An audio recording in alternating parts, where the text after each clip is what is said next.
حمد و صلاۃ کے بعد میرے واجب القرا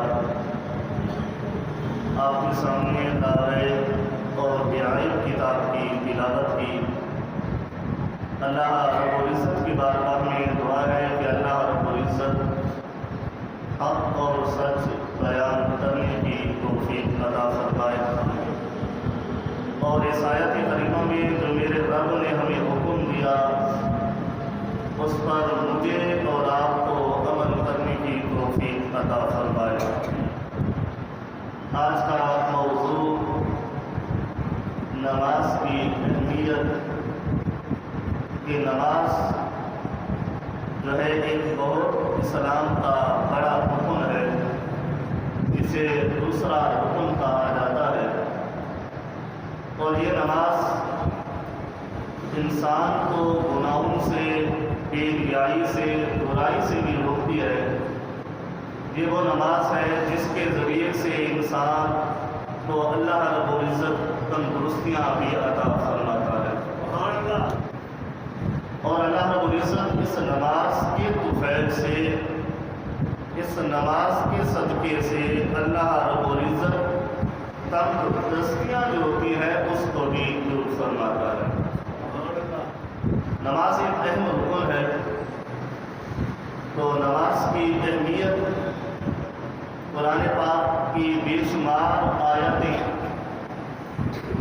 اس کی اہمیت کو بیان کرتی ہے، اور بے شمار احادیثوں میں بھی اس نماز کا ذکر ہے، اور نماز کی پابندی کرنے کا حکم میرے اور آپ کے محبوب مصطفیٰ صلی اللہ علیہ وسلم نے ہمیں عطا فرمایا۔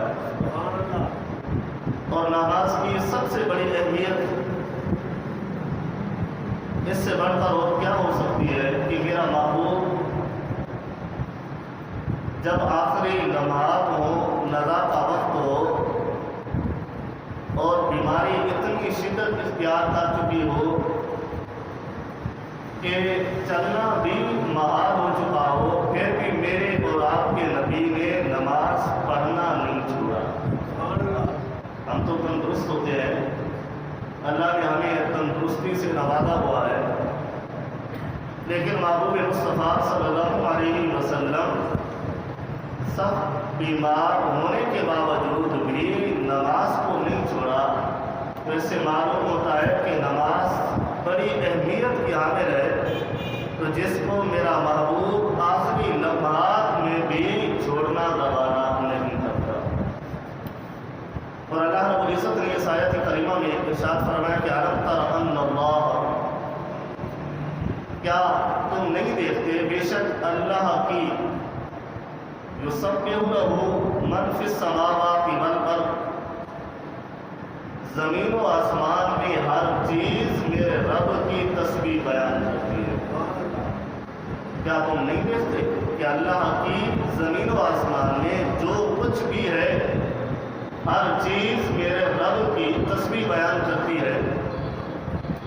واقعی اللہ رب العزت نے وَالطَّيْرُ صَافَّاتٍ، کہ پرندے ہواؤں میں، كُلٌّ قَدْ عَلِمَ صَلَاتَهُ وَتَسْبِيحَهُ، کہ ہر چیز کو اس کا علم ہے کہ اللہ کی نماز کب پڑھنی ہے اور اس کی تسبیح کب بیان کرنی ہے۔ صَلَاتَهُ كُلٌّ قَدْ عَلِمَ، ہر چیز کو یہ علم ہے۔ تو یوں سمجھے کہ دنیا کی انسان کے علاوہ جتنی بھی مخلوقات ہے، ہر مخلوق کو ان کی عبادات کا علم ہے، اور انہیں یہ بھی علم ہے کہ اللہ کی ہم نے پاکی کب بیان کرنی ہوتی ہے۔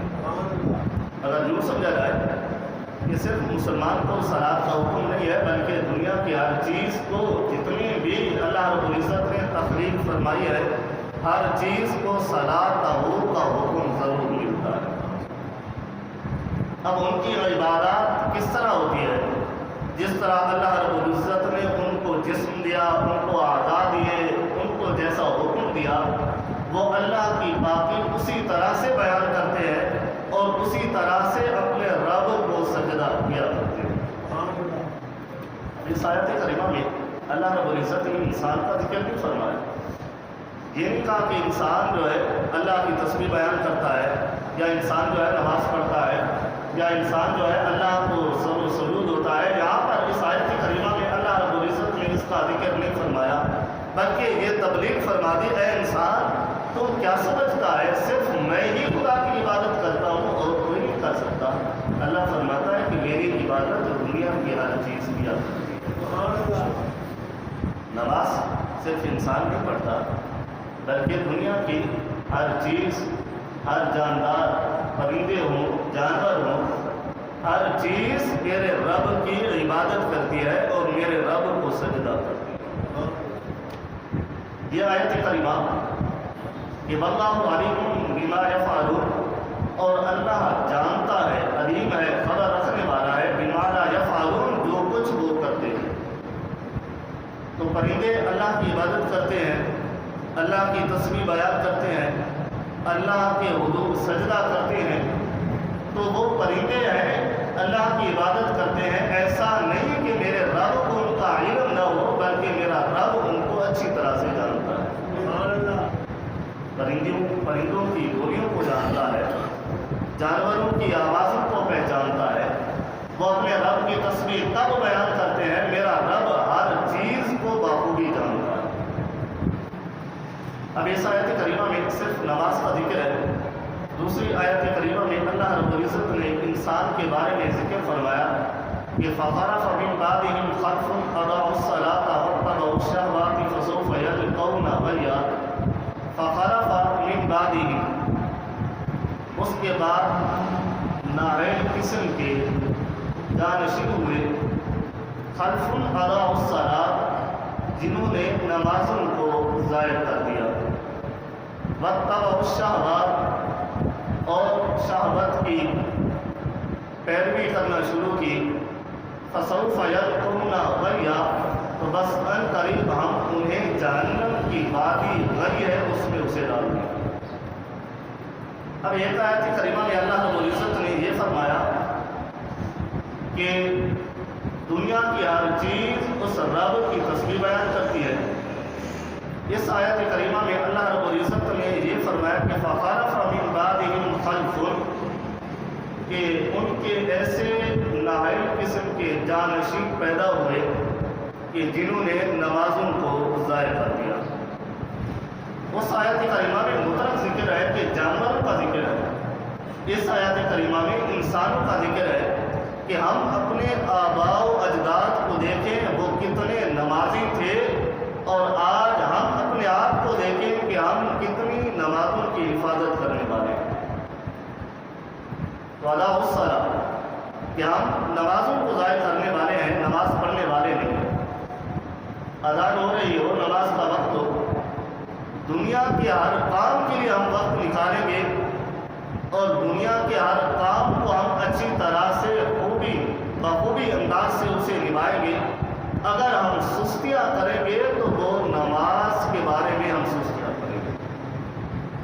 تو یہاں پر اللہ رب العزت نے اسی کا ذکر فرمایا کہ انسان ہے، یہ اپنے آباء و اجداد کو دیکھ لیں، اپنے بابا، اپنے دادا، ان سے آگے دیکھ لیں وہ کس قدر نمازیں پڑھا کرتے تھے، اور آج ان کی اولاد ہے وہ کس قدر نمازوں کو ضائع کرنے والی ہے۔